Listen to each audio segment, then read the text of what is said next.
बिस्मिल्लाहिर्रहमानिर्रहीम। PMM पाकिस्तान मुहब्बे वतन movement और मुहब्बे वतन चैनल की जानिब से तमाम देखने वालों को अस्सलाम वालेकुम। आज 23 मार्च का दिन है, एक एहसास दिन।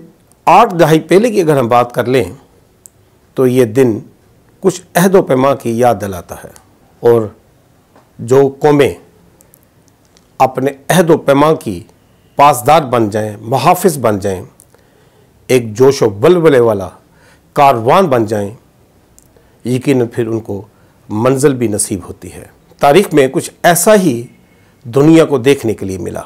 लाहौर के मिंटो पार्क की पुरकशिश खुशगवार फ़ज़ाओं में ज़मीन खुदा पे खुदा की हाकमियत के तसव्वुर के नाम पर एक नई रियासत का मतालबा सामने आया। उसको निभाने के लिए फिर जो अहदो पैमा के मतवाले थे, उन्होंने अपनी जानों तक के नजराने दिए। इसी दिन एक करारदाद लाखों लोगों की मौजूदगी में मंजूर की गई, जिसे मौलवी फजल हक ने पेश किया, और पंजाब से चौधरी खलीकुल जमा, सिंध से सर अब्दुल्ला हारून, सरहद से सरदार औरंगज़ेब और बलोचिस्तान से काजी ईसा, इन्होंने भरपूर तायद की। इसका एक पस मंज़र है और एक इसका हकीकी सफ़र भी है। हम चाहते हैं कि पहले नाज़रीन के साथ इसका एक पस मंज़र मुख्तसर सा आपके सामने रखें। पाकिस्तान का जो वजूद है, ये एक नज़रियाती रियासत के तौर पर सामने आया, क्योंकि जो मुसलमानों की क़यादत थी और कायदे आज़म रहमतुल्लाह अलैह जो उनकी बसीरत थी, वो भाम चुकी थी कि अब मुसलमानों का बरसगीर के हिंदुआना रस्म रवाज में रहना मुश्किल ही नहीं बल्कि नामुमकिन सा होता जा रहा है। ख़ुसूसी तौर पर 1857 से लेके 1937 तक जितने भी इलेक्शन हुए, उसमें जो बर्मन साम्राज्य था, जो उसकी इशराफिया थी, उसके तासुबाना जो खेल था, जो उसकी नज़र थी, वो उनके सामने थी। 1937 में तो मुसलमानों को किसी भी सूबे में कोई खातर ख्वाह नुमाइंदगी ना मिल सकी जिससे वो अपने अकीदे के लोगों के हकूक़ का दिफा कर सकते। यहीं से फिर वो तेज़ी आई। फिर वो जो तसव्वुर था एक अलहदा मुमलकत का, एक करारदाद की शक्ल में लाखों लोगों ने कबूल भी किया। देखा जाए तो तारीख़ में जितनी भी तहरीकें चली उस वक़्त, इसमें शुद्धी तहरीक कह लें, हिंदी तहरीक कह लें, आर्या समाज तहरीक कह लें, खाशा तहरीक कह लें, ये जितनी भी तहरीकें थीं, ये किसी ना किसी तरीके से मुसलमानों को नीचा दिखाने के लिए, तकलीफ़ देने के लिए, अजियत पहुँचाने के लिए चलाने का मोजस बनी, जिसको बड़ी बारीनी नज़र से मुस्लिम क़यादत ने देखा भी, उसे परखा भी। काजी रहमतुल्लाह अलैह ने इस बात को अपनी करारदाद में बताया कि इस्लाम और हिंदू धर्म दो कौमें हैं, इनके अपने अपने असूल हैं ज़िंदगी के, तहज़ीब अपनी है, समाज अपना है, दस्तूर अपने हैं, रवाज अपने हैं, रहन सहन हत्ता के लिबास भी इनसे मेल जोल नहीं रखते। इसलिए बेहतरीन अमन के लिए और आने वाले दिनों में हर तरह के फसादात से बचने के लिए ये ज़रूरी है कि मुसलमान अपनी अलहदा रियासत के लिए कोशिशें करें। इनके इस बयान से इस बात की वजाहत होती है कि वो माशरती निज़ाम में भी इस्लामी असूलों को ही अपनाना चाहते थे। वो ना सिर्फ बरतानवी साम्राज्य से बल्कि बर्मन इशराफिया से भी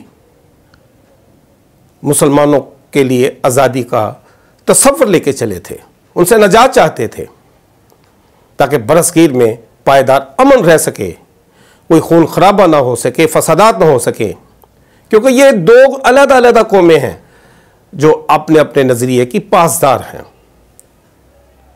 यही वजह थी कि फिर उस वक़्त के जो आज़ादी के मतवाले थे, उन्होंने अपने अहदो पैमा की पासदारी रखी, उसके मुहाफ़िज़ बने, और फिर आज़ादी का सूरज भी नसीब हुआ। लेकिन इसका एक हकीकत का सफ़र भी है जो बहुत तल्ख है कि कुफर का सूरज तो ग़ुरूब हुआ, लेकिन फिर उसके बाद एक जुल्मत की स्याह रात का भी आगाज़ हुआ। कि ये तो कहा जा सकता है कि उस अहद व पैमा के सफ़र में जो लोग शरीक थे उन्होंने सरों पे कफन बांध रखे थे। वो अपने अहद व पैमा की तकमील चाहते थे। एक अलहदा वतन के लिए उन्होंने अपनी जानों के नजराने दिए। माँओं बहनों बेटियों ने अपनी असमतों की कुर्बानी दी और फिर वतन अजीज़ को हासिल किया। लेकिन शायद वक़्त के साथ साथ हम शहीदों के लहू से वफा न कर सके, उस अहद व पैमा को भूलते चले गए कि ये इस वक्त के पाकिस्तान का जो क़याम अल्लाह की हाकमियत के तसव्वुर से था, उसके लिए अभी बहुत सारा काम होना बाकी था, जिसको शायद नज़रअंदाज किया गया। कौमें हमेशा वही कामयाब होती हैं जो उनकी आज़ादियों के लिए अपने अहद व पैमा की रस्म को छोड़ के जाएं। वो उनको अपना कर ही अपनी मंजिल का तयन कर सकती हैं। आज नाजरीन, हमें अपने उन बुज़ुर्गों के अहद व पैमा की पासदारी के लिए एक मर्तबा फिर अहद व पैमा को दोहराना है कि हम इस पाकिस्तान को जो इसकी नज़रियाती साख है उसके मुताबिक बनाने के लिए अपनी जद्दोजहद का आगाज़ करेंगे। हम यहाँ पर मुआशरती तौर पर जो इस्लाम का तसव्वुर है, जो इसकी बुनियाद है, जो बानी पाकिस्तान ने पूरी दुनिया के सामने रखा था, हम जब तक उस तसव्वुर के मुताबिक इसे नहीं सींचेंगे, इसकी तामीर और नौ नहीं करेंगे, तब तक शायद हमें मकाम भी नहीं मिल सकता। इसके लिए जवान नस्ल तक ये पैगाम ज़रूर पहुंचना चाहिए कि पाकिस्तान एक नज़रियाती रियासत है जो दो कौमी नज़रिए की वजह से मर्ज़ वजूद में आई है, और ये तभी कामयाब हो सकती है जब ये अपनी नज़रियाती साख को कायम रख सके। वो अपनी आज़ादी के लिए शहादत पाने वालों के अहद व पैमा की मुहाफ़िज़ बन जाए, उसकी पासदार बन जाए। अपना बहुत सारा ख्याल रखिएगा। हमें इजाज़त दीजिएगा। पाकिस्तान जिंदाबाद।